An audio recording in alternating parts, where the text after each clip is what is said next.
Part 1. The house at night. Something in the house wasn't supposed to be there! I was home alone that night, and I knew it! Not the kind of alone where someone might be in another room, but the kind where the house feels empty in a way you can hear. No television. No radio. No phone calls. Just the slow ticking of the clock in the kitchen and the hum of the refrigerator cycling on and off. I locked the front door earlier than usual. I remember it clearly, hand on the knob, the solid click of the lock, a slight pull afterward to make sure it wouldn't open. I've always done that! Old habit. The house felt normal at first. Comfortable. That false sense of safety you don't realize you're relying on. Until it's gone. It was close to midnight when I heard the first sound. Not loud. Not sudden. Just a quiet shift. Like someone adjusting their stance after standing still for too long. And have you ever been completely alone at night and felt watched anyway? Comment, yes or no. Part 2. The hallway light. I froze where I was sitting. Didn't reach for my phone.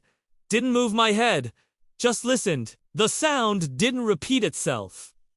That somehow made it worse. When I finally looked toward the hallway, my chest tightened. The hallway light was on. I hadn't turned it on. I was sure of it. I hate wasted light, and I never leave it burning when I'm not in the room. I stared at it, waiting for logic to kick in. Maybe I forgot? Maybe muscle memory was lying to me. But the longer I looked, the more wrong it felt. The light wasn't flickering. It wasn't buzzing. It was just there. Steady. Patient. Then I heard it again. This time, closer. A soft, brushing sound. Like fabric sliding against the wall. Not footsteps. Not movement. More like something standing still. But not perfectly still. Would you get up and check the hallway? Or stay exactly where you are? Type check or stay. Part 3. The wait. I stayed on the couch longer than I want to admit. Minutes passed, but it felt thicker than time normally feels heavy, slow, stretched thin. I focused on small things. The feeling of the couch cushioning under my arm. The faint reflection of the hallway light on the floor. The faint reflection of the hallway light on the floor. I told myself that fear makes you imagine things. That houses make noises. That silence can trick your brain. Then I smelled something. It wasn't strong, but it was unmistakable. Cold. Stale. Like air that had been trapped somewhere it shouldn't have been opened. The smell came from the hallway. I swallowed and checked my phone. No notifications. No messages. Just the time. 11:47 p.m. That's when the hallway light dimmed just slightly, as if someone had stepped between the bulb and the wall. Except there was no shadow, which would scare you more unexplained smells or unexplained sounds. Comment, smell, or sound. PART 4? Acknowledgement. I don't know why I spoke. I wish I hadn't. Maybe it was panic. Maybe I needed proof that I was still alone. My voice came out quiet. Hello? The word hung in the air longer than it should have. For a moment, nothing happened. Then I heard it. A sound that wasn't a voice but wasn't silence either. A slow breath. Deliberate. Controlled. Coming from the hallway. The light clicked off instantly. No fade. No warning. Just darkness. The smell vanished at the same time. Like it had never existed. And for the first time that night, I was absolutely certain I wasn't alone. At this point, would you leave the house immediately? Yes or no? Part 5.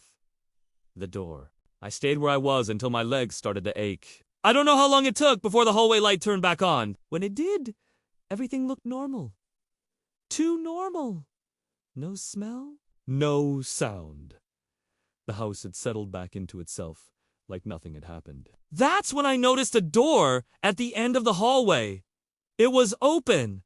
That door stays closed. It always has. It leads to a room that feels off, even in daylight. The open doorway looked darker than the rest of the hall, like the light avoided it. I stood up slowly, every step deliberate. I didn't want to rush. I didn't want to draw attention. The closer I got, the colder the air felt. Would you close the door, look inside, or walk away? Comment your choice. Part 6, the morning after. I didn't look inside that room. I turned away. That night, I slept with every light on. Morning came eventually, thin and gray. Everything exactly as it should be. Almost as I passed the hallway, my hand brushed the wall. It was cold. Colder than the rest of the house. And there, barely visible, was the outline of a hand. Not dirty. Not stained. Just present. Do you think whatever it was? Left or stayed? Comment your answer. Final Sauto. I don't stay home alone anymore. People ask me why, and I never give them the real reason. Some things don't like being talked about. Sometimes, late at night, I still hear that soft shifting sound. And sometimes, the hallway light turns on by itself. Should I tell what I think it really was in another video? Comment part 2 if you want the truth. Join me next time for another creepy story time. Make sure to like and subscribe to my channel. Until next time, good night.